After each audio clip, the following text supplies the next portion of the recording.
আমাৰ আজি আৰু কালি বহুত বেপাৰীবিলাকে আমাৰ ইয়াৰ খাৰপিডিয়াৰ চব্জি বাহিৰত লৈ গৈছে, কিন্তু কিছু সংগঠনে তাক বিক্ৰী কৰিব দিয়া নাই, ঘূৰাই দিছে। কিন্তু আমি তেতিয়া সেই স্থানীয় ৰাইজৰ লগত যোগাযোগ কৰোঁ। স্থানীয় ৰাইজে এটা কথা কৈছে, আমাৰ কোনো কমপ্লেইন নাই, কিন্তু কিছু সংগঠনৰ কাৰণে সিহঁতে বিক্ৰী কৰিব পৰা নাই, তাৰ কাৰণে গুচি গৈছে। আজি চাওক, আমি অসমীয়া, আমাৰ খাৰপিডিয়া মানুহো অসমীয়া, আমি মুছলমান অসমীয়া, কিন্তু আজি পলিটিকেলৰ সুবিধাৰ কাৰণে আজি সিহঁতে জাতি ভাগ কৰি আছে, কিন্তু আমি ভাগ নহয়, আমিও অসমীয়া। আজি আমাৰ খাৰপিডিয়া চব্জি গুৱাহাটীত গৈ আছে বা বেলেগ ঠাইত গৈ আছে। হা, আমি শিলচৰ পৰা হাইলাকান্দি পঠাওঁ আৰু বহুত ঠাইত পঠাওঁ আমি চব্জি। অসুবিধা পাইছোঁ, আজিকালি বহুত সংগঠনবিলাকে বিক্ৰী কৰিব দিয়া নাই চব্জিবিলাক, তাৰ কাৰণে আমি বহুত দুখিত যে আমাৰ চব্জিবিলাক বিক্ৰী কৰিব দিব লাগে খাৰপিডিয়া চব্জিবিলাকে। তাৰ পৰা মানুহ আমাৰ ইয়াতে খাৰপিডিয়া বিজনেছ কৰি আছে, আমি কোনো অসুবিধা দিয়া নাই। আমি চব এটাই চিন্তাধাৰাত চলোঁ যে আমি দুখীয়া মানুহ, যে বিজনেছ কৰি চব আমি আগুৱাই যাব লাগিব, অসমখন আগুৱাই যাব লাগিব। কিন্তু আজি মুখ্যমন্ত্ৰী ডাঙৰীয়া যিটো পাৰ্লিমেণ্টৰ বক্তব্য দি আছে, সেই প্ৰভাৱটো আমাৰ অসমীয়াৰ কিছু সংগঠনে ফাইদা তুলি আমাৰ এই যিবিলাক দুখীয়া চব্জি বেপাৰীবিলাকে আমাৰ তাত বিক্ৰী কৰিব যাওক, সিহঁতক মানে হাৰাশাস্তি দি আছে। আজি চাওক, হিন্দু মুছলমান ভাগ হ'লে কাৰ লাভ হ'ব? পলিটিকেল নেতাবিলাকৰহে লাভ হ'ব, আমাৰ সাধাৰণ ৰাইজৰ লাভ নহয়। আজি যিটো অসমৰ যিবিলাক সমস্যা, সেইটো লৈ সংগঠনৰ মাত মাতা নাই, কিন্তু আমাৰ যিবিলাক এই চব্জিৰ বিজনেছ কৰি আছে বা মাছৰ বিজনেছ কৰি আছে, সেইবিলাক বাধা শাস্তি দি আছে। আজি স্মাৰ্ট মিটাৰে আজি আদানী আম্বানীয়ে কিমান টকা লুণ্ঠন কৰি লৈ গৈ আছে, সেইবিলাকে সংগঠনবিলাক মাথা মাৰিব লাগে। আজি আমাৰ ফৰেষ্টৰ বিভাগক ৰেল বিভাগ বিক্ৰী কৰি আছে আম্বানীৰ তাত, এইবিলাক সম্পদ আম্বানীৰ তাত দি আছে মুখ্যমন্ত্ৰী। আজি সংগঠন যিটো সমস্যা, এইটো লৈ মাত মাতা নাই।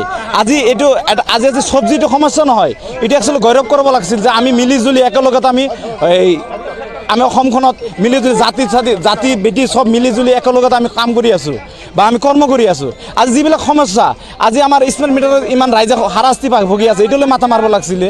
আজি আমাৰ এই ফৰেষ্টৰ বিভাগটো আম্বানী তাত দি আছে, এইটোলৈ মাথা মাৰিব লাগিছিল। আজি কাৰেণ্ট বিভাগটো আম্বানীৰ হাতত গুচি গৈছে, এইটো মাথা মাৰিব লাগিছিল। আজি চিৰিয়াখানাটো আম্বানীৰ হাতত গুচি গৈছে।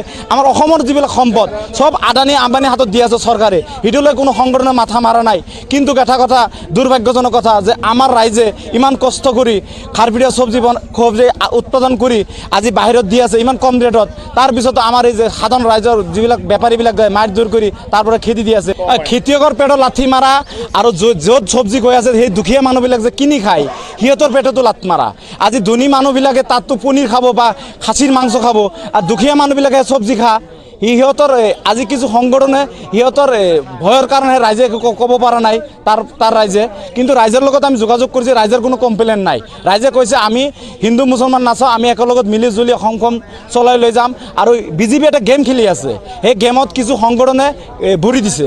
কাৰণ সন্মুখত উপ নিৰ্বাচন আহি আছে, পঞ্চায়ত নিৰ্বাচন আহি আছে, তাৰপিছত বিধানসভাৰ নিৰ্বাচন আহি আছে। যদি হিন্দু মুছলমান কৰিব পাৰে, আমি যদি হিন্দু মুছলমান ভাগ হ'ব পাৰোঁ, তেতিয়াহ'লে সিহঁতৰ বেনিফিট হ'ব, চৰকাৰ বনাব পাৰিব। সেইটোৰ কাৰণে আৰু যিবিলাক সমস্যা আছে সেইবিলাক মানে তললৈ পেলাব বিচাৰি আছে। অসমত সিহঁতে কাম কৰিব পৰা নাই, কাৰণ যিটো স্মাৰ্ট মিটাৰ দিছে, আজি স্মাৰ্ট মিটাৰ দিয়াৰ লগে ৰাইজে ইমান বেয়া পাই আছে, সেইটো বস্তুটো যে তললৈ নামি যা, তাৰ কাৰণে এইবোৰ হিন্দু মুছলমান কৰি আছে।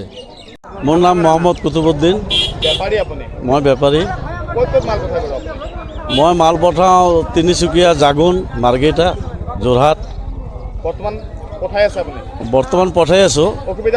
অসুবিধা অলপ পাই আছোঁ, নোপোৱা নহয়। অসুবিধাটো এনেকুৱা হৈ আছে মানে কিছুমান সংগঠনে মালটো যাব নিদিয়ে, খাৰপিডিয়াৰ মাল নাখাওঁ, এনে তেনে মিয়াৰ মাল নাখাওঁ এনে বুলি এটা কৈ আছে। কোৱাৰ কাৰণে কাষ্টমাৰবিলাক বজাৰত কম হৈ আছে, বিক্ৰী কম হৈ আছে।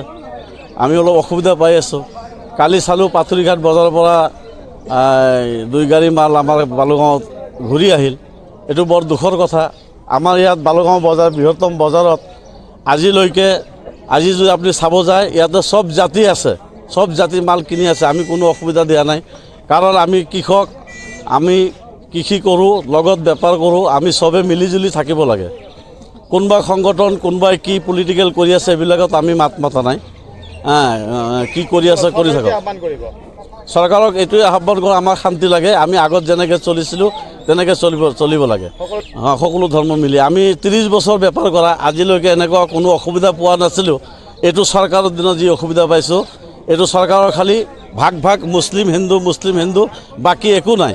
কামৰ ফালে চাব, কামৰ কোনো হেৰি নাই, উন্নয়নৰ ক্ষেত্ৰত একো নাই, খালি হিন্দু মুছলিমটো কৰি থাকে। আপোনালোকেও চাই আছে, চব ৰাইজে চাইছে, হিন্দু মুছলিমটো আমি নিবিচাৰোঁ।